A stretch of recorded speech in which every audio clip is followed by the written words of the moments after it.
Galchumsa nagaa viidiyoo afaan Oromoo caqasuu jirtan.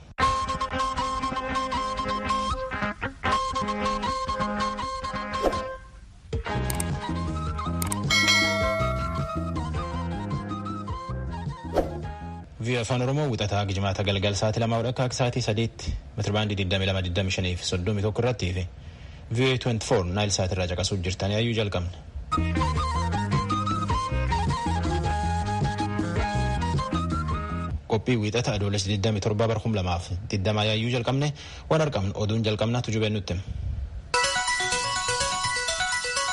Tamooltan dhaggeeffatoota keenya oduun har'aaf qabnu kunoo waggoottan 12 darbaniif naannoo Tigraay keessatti paartii mormituu ka ta'e Areenaan ibsaa har'a baaseen filannoo biyyoolessaaf naannoo bara 2002-2007 geggeessame irratti hirmaachuu isaa tuqee filannoowwan sun kan haqaaf walabaa ta'uu baatanis qabsoo karaa nagaa geggeeffamuuf wareegama baasuudhaan waltajjii siyaasaa bal'isuufan hirmaadhe jedhee jira. Filannoon naannoo Tigraay keessatti geggeessamuuf jiru seeraan alaaf faallaa heera biyyaa waan ta'eef Areenaan irratti hirmaadhu jechuun beeksise. Itti gaafatamaan sabquunnamtii uummataa paartichaa obbo Amdoom Gabrasillaasee raadiyoo sagalee Ameerikaaf ibsa kennaniin paartiin Iwahaat faallaa heeraa dhaabbachuudhaan filannoo raawwachuuf mirga boordii filannoo qofaaf kenname cabsuudhaan seeraan ala qaama filannoo raawwachiisu hundeesseera, seeras baaseera. Kanaaf filannoo faallaa seeraa ta'e kanarratti hin hirmaannu jedhan jechuudhaan Bulgeetaa Asbahaa Maqaleerraa gabaaseera. Sababa eenyummaa jechuun karaa seeraan alaa ijaaramee naannoo Amaaraa jeequuf shirra hojjetamaa ture uummatichaaf humnootii nagaa eegsisaniin fashale jechuudhaan bulchaan naannoo Amaaraa Tamasgan Xuruneh dubbatan. Iwahaat ragaa kijibaa tamsaasuudhaan uummata Amaaraaf Tigraayin adda baasuuf yaaluu isaarrayyuu dubbii tuqachuu naannoo daangaa irratti geggeessaa jiru qaamni itti gaafatamu seera qabsiisuu qaba jedhaniiru. Naannoon Amaaraa gumii kan mana maree ofii har'a jalqabeera. Manni maree sun oolmaasaa guyyaa har'aatiin gabaasa raawwachiisa dhimmootii hawaasummaa dinagdeef siyaasa naannoo sanaa gamaaggamee jira jechuudhaan Asteer Misgaanaw gabaasteetti. Pireezidaantiin Keeniyaa Uhuruu Keeniyaattaa weerarri koronaa biyya isaaniitti heddummaachuu to'achuuf jecha murtee dabarsanii jiru. Kanaanis har'a ibsa lammiilee biyyattiif kennaniin manneetiin nyaataaf dhugaatii biyyattii keessa jiran kamuu dhugaatii farsoo akka hin gurgurre dhorkanii jiru. Galmoo daawwittu gabaase. Kaleessa nama 900 ol har'ammoo nama 400 oltu Keeniyaatti koronaan qabame. Jidduu kana erga ji'a darbe pireezidaantii Keeniyaattaan labsiiwwan koronaa to'achuuf Keeniyaa keessatti labsamanii turan fooyyessanii dhukkubni kun babal'ataa waan dhufee fi har'a murtee haaraa dabarsanii jiru. Kanaanis manneetii dhugaatii akkasumas nyaata gurguranitti farsoon akka hin gurguramne ajajanii jiru. Pireezidaantii Keeniyaattaan. Our nationwide curfew shall remain in force for a further 30 days. Akkas jedhu Keeniyaattaan. Labsiin halkan namni kamuu sa'aatii 3 duuba manaa bahuu hin qabu jedhu ammas guyyoota 30 dhufaniif akkasumatti itti fufa. Har'aa kaasee immoo Keeniyaa keessatti manneetiin dhugaatii fi manneetiin nyaataa dhugaatii alkoolii kamuu akka hin gurgurre dhoggamanii jiru jedhu yoo dubbatan. That there shall be no sale of alcoholic beverages or drinks in eateries and restaurants. Keeniyaattaan manneetiin nyaataa duraan haga halkan sa'aatii 3tti tajaajila kennanis amma galgala sa'aatii 1tti akka cufaman ajaja dabarsanii jiru. Kanumaan wal qabatee nama ajaja kana darbee argame poolisiin biyyattii aangawa qabeessa hiyyeessa sodoo hin jedhin qixa akka dabullee murtee dabarsanii manneetiin daldala ajaja kana taranii argaman eeyyamni isaanii lamuu akka hin kennamneefitti harkaa mulqamaa jedhan. Keeniyaan torbee lamaan dura balalii xiyyaaraa ji'a 3 dhaabbatee ture ka biyya keessaa ka jalqabdee turte yoo ta'u ammas ji'a eebilaa dhufu kanaa kaastee balalii xiyyaaraa idilaa addunyaa akka jalqabdus ibsiteetti. Kanaafis dhaabbileen tajaajila geejjiba xiyyaaraan kennan 5 eeyyama kan argatan ta'uu saba himaaleen biyyattii gabaasanii jiru. Ministeerri fayyaa biyyattii akka jedhetti Keeniyaan keessatti dhibeen koronaa kun haga yoonaa namoota 285 galaafatee jira. Gabaasa sagalee Ameerikaaf Galma Daawit Naayiroobii. Sudaan naannoo Daarfur keessatti haleellaa sanbata darbe geggeeffameen namoonni 60 ta'an yoo du'an kanneen 60 ta'an immoo madaa'u. Tokkummaa mootummootaatti waajjirri qindeessa dhimmootii gargaarsa namoomaa dilbata kaleessa galgalaa beeksisee jira. Haleellaan ganda maasterii Daarfur gama dhiyaa keessatti raawwatame balaa torbanneen darban keessa raawwatame kan gandeen manneen jireenyaa gubatan akkasumas lafa gabaaf suuqileen saamamanii waaltaaleen adda addaa manca'an keessaa tokko ta'uu ibsi qaama tokkummaa mootummootaa kun beeksisee jira. Ibsi kun madda oduu kanaa hin tuqin jira. Mootummaa biraa balaa kana ilaalchisee ibsi kennameen jiru. Mootummaan ce'umsaa Sudaan gareeree riphxee loltoota Daarfur keessaa waliin waliigaltee nageenyaa irra ga'uuf mari'achaa jiraachuun ni yaadatama.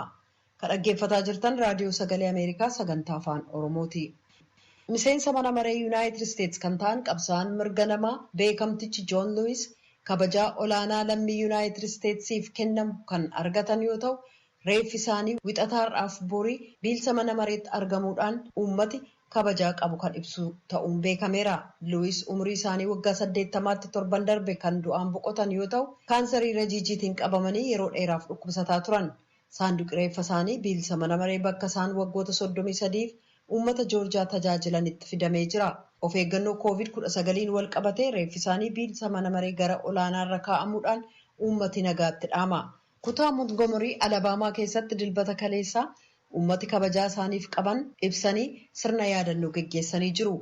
Fardi saanduqa reeffa isaanii baateef alaabaadhaan faayame bara 1965 riqicha Edmund Peetus kan Salmaa keessatti bakka isaan ennaa hiriira mirga namaa geggeessame irratti hirmaatan poolisiin irratti isaan rukute irra darbuudhaan mana maree bakka bu'ootaa Alabaamaatti geessame.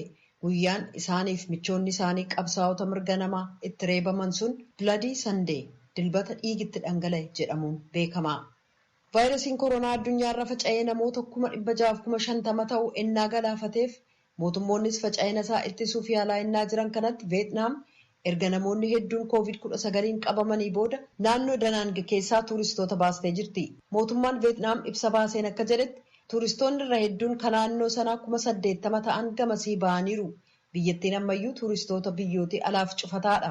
Awustiraaliyaa kutaa kibba gama bahaa Viktooriyaa keessaa har'a namoonni 532 haaraa vaayirasii koronaan qabamaniiru. Yuunaayitid Isteetsi addunyaarra biyya koronaan keessatti hammaate yoo taatu uummata miliyoona 4.2 oltu vaayirasii kanaan qabaman.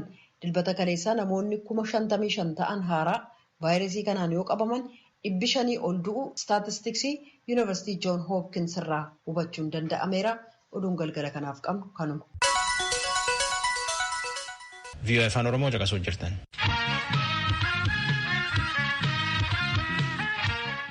Qorii caffee Oromiyaa adoolessa 18 fi 19 taa'e. Waan mootummaan bara kan hojjate jedhee fi waan bar dhufu bara 2013 hojjechuuf karoorfatan irratti mari'atan. Akka pirezidaantiin naannoo Oromiyaa obbo Shimallis Abdiisaa jedhetti jijjiirama ganna lamaan dabree dhufellee caffeetti qabsaa'ee dhufeen warri faayidaa ofiitii fi ammoo waan uummata Oromoo argatan irra fudhachuu fi biyya keessaaf biyya alaallee socho'uutti jira. Kutaar Jamaalitti erge. Caffeen Oromiyaa yaa'ii isaa idilee 12ffaa waggaa 5ffaa bara hojii 5ffaa Adaamaatti guyyoota 2 adoolessa 18 fi 19 taa'een raawwiilee hojii manneen hojii mootummaa kan bara 2012 gamaaggameetiniin mirkaneesseetiniin jira. Yaa'ii idilee caffee kanarratti dhimma waqtiitiin walqabatee haasaa kan taasisan pirezidaantiin bulchiinsa mootummaa naannoo Oromiyaa obbo Shimallis Abdiisaa jijjiiramoonni waggoottan lamaan darban keessatti argaman keessattiyyuu addatti kan qabsoo caffee kanaatiin dhufee fi uummata Oromootiin argame jedhanii jiru. Qabsoo uummanni Oromoo argate kana kanneen harkaa butuudhaaf wixxifatan alaa keessaan jijjiiramicha irratti qormaata akka baay'isanillee dhimma waqtiitiin walqabatee obbo Shimallis Abdiisaa caffeedhaaf kaasanii jiru. Sabboonummaan Oromoo kan inni ittiin ibsamu dantaa ofiitiif jecha qabeennaa fi humna uummataatitti taphachuu osoo hin ta'in aantummaadhaan carraa argame hundatti fayyadamaniitiniin ummata Oromootiif waan gaarii ooluudha jechuudhaan illee obbo Shimallis dubbatan. Kanneen maqaa isaanii hin dhayinii fi qabsoo ummataan argame dantaa ofiitiif oolfachuu hawwu jedhaniitiniin waamaniinis akkas jedhanii jiru. Hattoota jeequmsaa fi badiidhaan hattummaan isaanii akka irraanfatamuuf jecha warreen shira xaxan isaan kana warreen billaa sagaliin nyaatan mootummaa kaleessaas mootummaa har'aas mootummaa ammaan booda dhufu 5-10 warra ofirratti eegan warra akkasii araarama tokko malee of keessaa qulqulleessinu. Warri akkasii iddoon isaanii as waan hin taaneef iddoo isaaniitti tolchinu. Warri akkasii warri diroo 20 dhaabbatan warri waa hundumaa hawwan warra hanna bira darbanii warra aannaniif jecha jabbiif jecha sa'a qalan warra akkasii diinota uummata keenya waan ta'aniif iddoo isaaniitti tolchinu. Obbo Shimallis Abdiisaa pirezidaantiin bulchiinsa mootummaa naannoo Oromiyaa gabaasa caffee kana irratti adeemsa ce'umsaa danquudhaaf keessaa fi alaan qindaa'aniitiniin uummata Oromoo irratti roorroo deebisuuf kanneen hojjetan jiru jedhanii jiru. Kana durallee taanaan Oromoon dabaa isaatiin deebi'eetiniin miidhame kan jedhan obbo Shimallis ammallee taanaaniin rakkoodhuma wal fakkaataatu deemaatiniin jiraadhaan qaamolee lama maqaa dha'uudhaan himatanii jiru. Hireen uummata Oromoo farda biraatiin humnoota fe'ee fidee hiree Oromoo duubatti deebisuu danda'u. Kan booda hin jiraatu. TPLF murni TPLF biyya gurguree biyya nyaatee biyya diigee karaa jaalalaa fi dhiifamaatiin karaatti galaa jedhamnaanis karaan sunis isa jibbisiisee diinummaa isaatti fufe. Murna Oromoo keessaa humna shanee abaa'oo shanee jedhamu itti gargaaramee hiree argachuudhaaf halkanii guyyaa hojjechaa jira. Humni kun dhugaa tokko waan hin qabneef uummanni Oromoo carraa tokko iyyuu hin kennuuf. Rabbis carraa tokko iyyuu hin kennuuf. Mootummaan naannoo Oromiyaa fi Federaalaa irra deddeebiidhaan abaa'oo shanee jecha jedhu qaama hidhatee bosona jiruuf kan akeeku akka ta'e raadiyoo sagalee Ameerikaatiif ibsuun isaanii yaadatama. Qaama kana arganneetiniin himannaa gama bulchiinsa mootummaa naannoo Oromiyaatii isaan irratti dhiyaate gaafachuudhaaf itti hin milkooyne gama adda bilisa baasaa uummata Tigraay irraa VOA'dhaaf deebii kan kennan miseensi koree hojii raawwachiiftuu addichaa obbo Geetaachoo Raddaa akkana jedhu.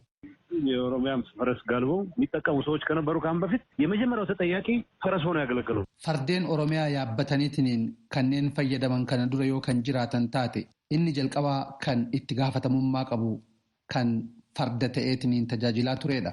Fakkeenyaaf akka jedhanitti mootummaan obbo Shimallis geggeessan kanaan dura farda ta'anii tajaajilanii Hoohaat isaan yaabbatee jira yoo ta'e fardeen obbo Shimallis faadha jechuudha.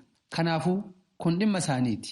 Kan Oromiyaa bulchanis isaan namni naannoo ofii bulchu tokko lakki abalatu akkasna goonaan akkasnaan jennaan yoo kan jedhu taate sun badiisaadha. Ammallee rakkoo naannoo Oromiyaa keessatti uumamu kamuufuu bulchiinsi mootummaa naannoo Oromiyaa gaafii uummataa deebisee rakkoo san furuu nagaaf tasgabbii deebisuun itti gaafatamummaa bulchiinsa mootummaa naannoo Oromiyaadha. Fakkeenyaaf qaamni tokko Hoohaati jechuu kiyyaa miti. Oromiyaa keessatti gareelee haala kanaan gurmaa'an akka fedhetti oofuu danda'a taanaaniin haalli akkanaa yoo uumame adda durummaadhaan itti gaafatamummaa kan fudhachuudhaa qabu mootummaadha jedheetiniin amana. Garuu maalumayyuu caalaa wanni an ammatti Hoohaat irraa deebii deebisuudhaaf yaalu hin jiru. Akka hoggana Hoohaat tokkotti kan hin hawwu gareelee humnoota Oromoo cunqursaa mormuudhaan qabsoo taasisan osoo deeggareenii gammachuu koo hin danda'u. Garuu nusanitti humnas hin qabnu lafa fagoorraa naannoo keenyallee bulchaatiniin jirra.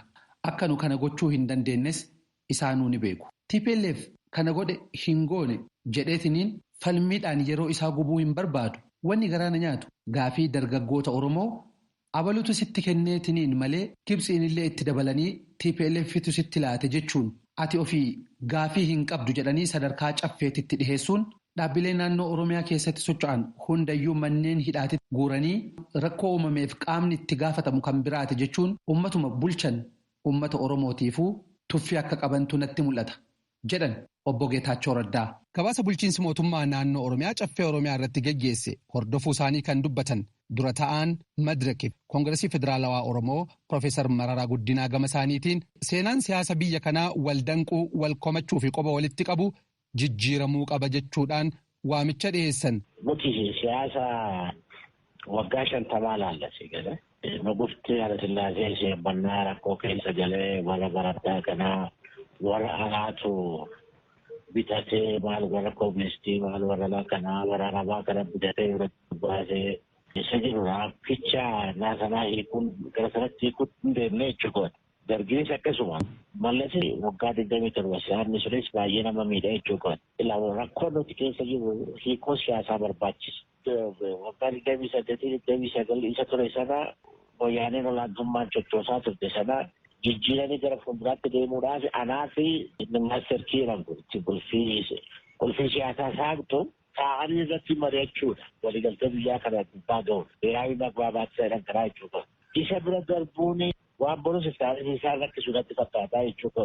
Abalotu kana godhe abalotu rakkoo fideenni paartiin hunduu waluma akkasiisaa oolaa akka biyyaattis akka maalitti akka Oromootti isa midhanaaf. Caffeen Oromiyaa yeroo turtii yaa'ii idilee isaatitti muudamootaa fi bajeta bara 2013 mirkaneessuudhaan xumura argatee jira. Gabaasa sagalee Ameerikaatiif Muktaar Jamaal Adaamaarraa.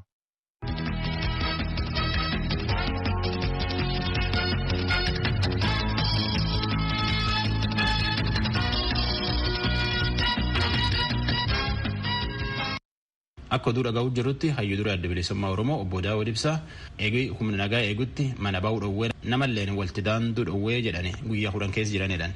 Obbo Daawud eeyyamaa fi qajeelfama dhaabaa malee itti gaafatamtooti olaanoon paartii hagi tokko walga'iillee ta'anii jedhe VOA'tti. Ittaanaan obbo Daawud obbo Araarsaa Biqilaa dhimmi dhaabaatii fi miseensota keenna irratti mari'annee jedha.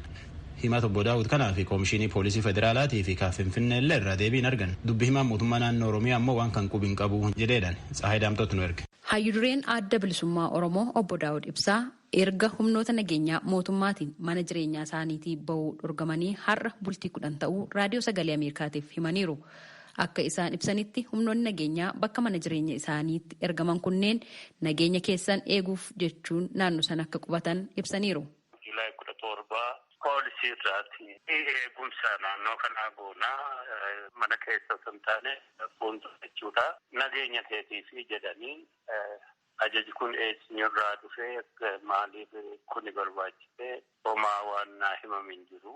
Egaa eegumsa moo'itu godhama jennee akkasumatti fuddee gaafa sana egaa anatu bahuu hin danda'u malee eegumsaaf egaa bahuu hin dandeessu nageenyaaf jedhanii ijoolleen hojii xumuramuu qabu ilma deddeebi'anii xumuratu mana koo seenanii ba'anii bara torbaan tokko jechuudha. Haa ta'uuti gaafa jula 24 torbee tokko booda jechuudha. Isaammoo mana bahuu hin dandeessanii jedhanii ijoollee mana waliin jirattuyyuu namnis alaa seenuu hin danda'u. Amminni dalagame hin jiru garuu akkasitti cufamneetu jirra jechuudha.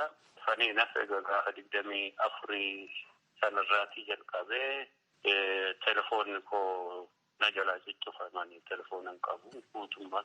Tolee obbo Daawud mee humnoonni nageenyaa mootummaa kun naannoo sanatti qubatanii akka isaan nagaa keessaniif mooraa keessan marsanii isin eegan kana isin qaama mootummaatiif gaaffii dhiyeessitaniittu moo akkanumaan mootummaan isinii ramade? Nuti hin gaafanne duruu addee akka mootummaa nu ramadanii erga gaafa dhufneeti namni 4 ol jijjiiranii na waliin jiru. Isaan waliin egaa bakka hin dhaqu kana hunda haaluma nagaadhaan homaa rakkina tokko malee waliin jirra. Ammoo naallee akkasuma. Adoolessa 17 bara 2020 akka lakkoofsa faranjootaatti humnoonni nageenyaa mootummaa poolisiin federaalaa fi poolisiin magaalaa Finfinnee guyyaa sanaa qabanii hanga har'aatti akka naannoo mana keessanii marsanii jiran akkasin manaa hin baanillee akkasin dhorganii jiran kaaftanii jirtu. Dhimma kana ilaalchisuudhaan namoonni kun qaama mootummaatiin ramadamanii dhufuu isaanii nageenya keessaniif bakka isa buufatanii akka jiran wanti isin gaafattanii adda baafattan jira qaama mootummaarraa. Gaafanne kana gidduutti telefoonni jijjiite gaafa duraa itti dhaabnee warra ajaja nutti fidan waliin maanni hojii deemuun barbaada. Kana nu waamaa yookaan haala nu anjeessaa jedhanii anni gaafannee sitti deebinadhanii natti hin deebisne warra ajaja dabarsan hin beeknu kaa'eenyu akka ta'e. Guyyoota 2 har'aaf kaleessa waajjira adda bilisummaa Oromoo Gullalleetti argamutti miseensonni gumii sabaa adda bilisummaa Oromoo waltajjii gaggeessanii jiru. Waltajjii kana kan waamee fi kan gaggeesse immoo itti aanaa hayyuu duree adda bilisummaa Oromoo obbo Araarsaa Biqilaati. Obbo Araarsaanis miseensonni gumii sabaa maalirratti akka mari'atan akkas jechuudhaan ibsaniiru. Walga'iin keenya haaluma yeroo ammaan kana irratti haala dhaabni keenya keessa jiruu fi haala manni keenya keessa jiru irratti mari'achaa ture jechuudha. Guyyaa kaleessi jalqabnee irratti xumuranne. Kunis keessattuu egaa artist Hacaaluun Hundeessaa ajjeefame booda miseensonni keenya qondaalonni akkasumatti hanga hoggona olaanutti hidhamanii turanii. Kana irrattis gadi faginaan laallee akkaataa walumatti qabatti bifa jilmaatiin namoonni kun hidhamuu hedduu ulfaataadha. Kanaaf mootummaa yeroodhaan qulqulleesseetiin akka hidhaadhaa nu baasu kanaas ni gaafannaa. Wanni kun dafee furmaata argatu qaba kan jennu irratti bal'inaan mari'annee turre jechuudha. Kan biraa immoo bifa waliigalaatiin uummanni keenya karaa nagaatiin qabsoo karaa nagaatiin gaggeessuudhaaf addi bilisummaa Oromoodhaa egaa biyya seenee booda aanaalee keessatti godina keessatti waajjirri keenyas bakka adda addaatti cuccufamuudhaaf deeggartoonni keenyas miseensonni keenyas bakkoota hedduutti hidhamuudhaaf jira. Kuni yoo akkanatti itti fufe balaa guddaadha qaba. Nuti gaati jalqabumaa karaa nagaatiin qabsoon inni dhufne karaa nagaatiin qabsoon kan waltajjiin siyaasaadhaa bal'atti gwaajan bifa waliigalaatiin akkuma afaan hin jabeessan barri bara araaraa bara nagayaa bara jaalalaa akkuma jabeessanitti hojiirra ooluudha qaba. Kaballeesse gaafattuun olaantummaan seeraa jiraachuun shakkii hin qabu nuti olaantummaa seeraa jettee amanna. Maqaa olaantummaa seeraatiin garuu mirgi dhala namaa akka miidhamne kana gara mootummaatiin illee yaadachiifnee hubachiifnee namni yoo balleessee mirgi dhala namaa uumama saniin eegamee fi sirnaan seerritti murtaa'ee dhugaa argatee yoonii fi hin deemin akka bifa kanaa yootti fi haalli kun ulfaataadha kajuu miseensonni keenya kan kaleessa sadarkaa aanaaleedhaatti waajjira keessa hojjetanillee jiruuf jireenya isaanii gallakkisanii gariin miliquudhaan dhokatanii jiraachaa jiran gariin ammoo hidhaa jiran kana hunda hakaafnee bal'inaan haasofnee fuula dura mootummaadhaa wajjin nuti karaa nagaatiin qabso'aa turree qabsoo karaa nagaatiin murteeffannee dhufne kun maaliif hojjetama kajuu bal'inaan fuula dura rakkoon kun furamuudha qabaa walitti dhufeenyaan mariidhaan furamuudha qabaa ka jennu qabnaa jechuudha. Kanaaf bal'inaan gadi saginaan laallee jirraa jechuudha. Tole obbo Araarso miseensonni gumii sabaa tokko akka ibsanitti waltajjiin kun seera qabeessummaa hin qabu. Hayyuu dureen adda bilisummaa Oromoo obbo Daawud Ibsaas quba hin qabanii. Gumiin sabaa buutuun illee irratti akka hirmaatuuf waamichi hin taasifamneef waan jedhu jira.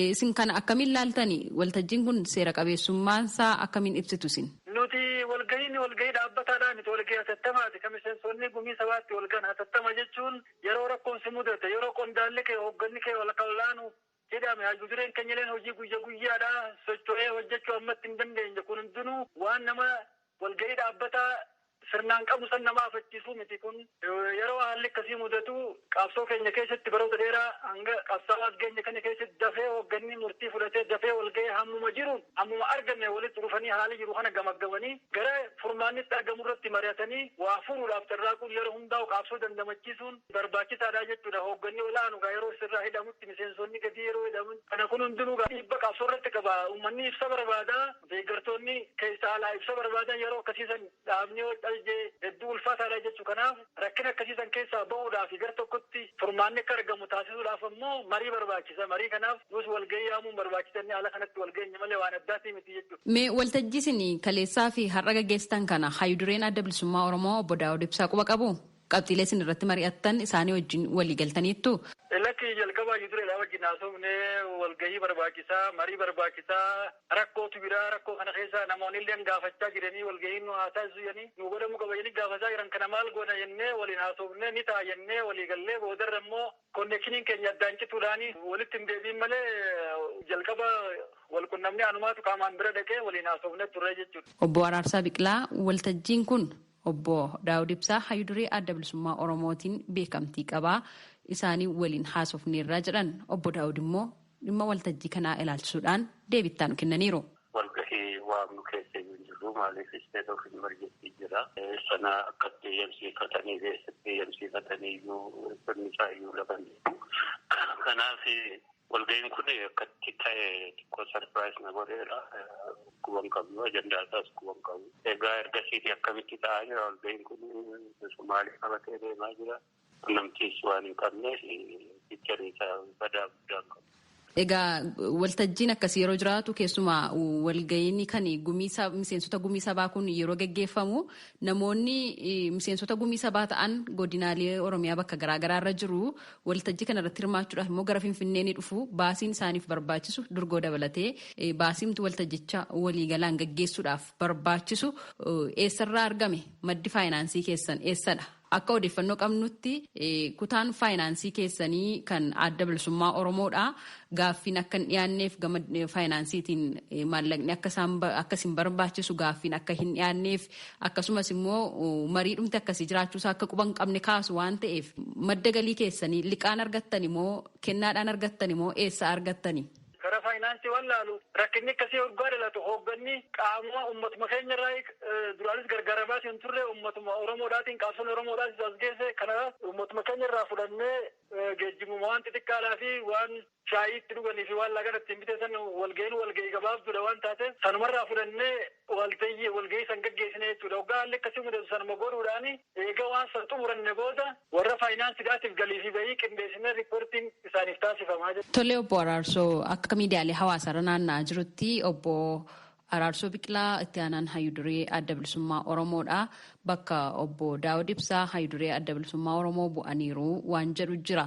Kun hangam dhugaadha? Lakkii jechuun haga hojii guyyaa waan amma hayyudureen gaggeessaa jirre bakkuma isaanii san bu'anii itti fufanii kana mayyuu itti aanummoo sanii malee waan biraati miti. Bakka isaanii buutanii hojiitti fuftuu. Kanaaf amma obbo Araarsoo Biqilaa hayyuduree adda bilisummaa Oromootiin namoo itti aanaadha jenna. Itti aanaadha. Dhimma hugguramuu hayyuduree adda bilisummaa Oromoo obbo Daawud Ibsaa waliin walqabatee mootummaa naannoo Oromiyaa gaafannee dubbii himaan mootummaa naannoo Oromiyaa obbo Geetaachoo Baalchaa mootummaan naannoo Oromiyaa akka quba hin qabne nutti himaniiru. Koomishinii Poolisii Federaalaa irraa adda baafachuudhaaf dhimma hugguramuu isaanii waliin walqabsiisnee adda baafachuuf carraaqqiin taasisne har'aaf hin milkoofne. Gabaasa Raadiyoo Sagalee Ameerikaatiif Tsahaay Daamtoo Finfinneerraa.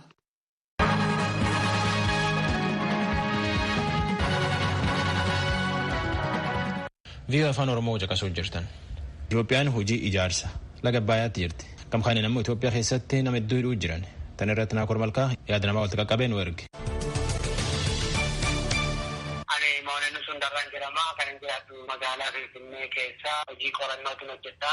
Hidha guddicha hojii wal qabatee bishaan guutamuu hojii wal qabatee akkuma lammii tokkotti gammachuu guddaatti natti dhaga'ama. Maaliif hundumti keenya amma dandeenyu ijaarsa isaa keessatti gahee qabaachaa turre barataa turre kaaffee keenyarraa nyaata keenyarraa amma dandeenyu kaffalaa turre.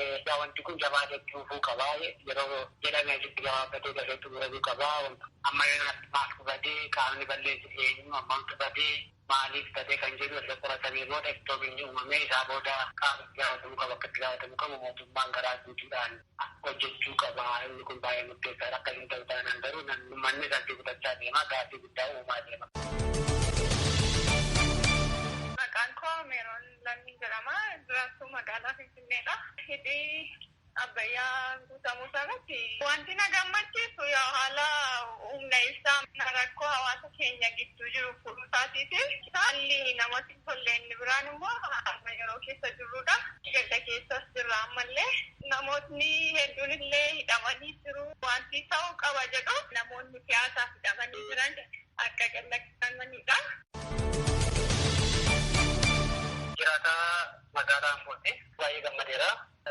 Akka lammaffaan dhachuutti akka waan biyya haaraa dhalatte sababiin isaa waa'ee eegumsi taa'umsaa kanaa dhiibbaan adda addaa dhiibbaan biyyoota adda addaa irratti ture kan akka Gibsii kan akka Sudaan otoo ijaaruu hin danda'anii humnaan qaban jedhanii bishaan kana ga'uunsaa baay'ee itti gammadeera.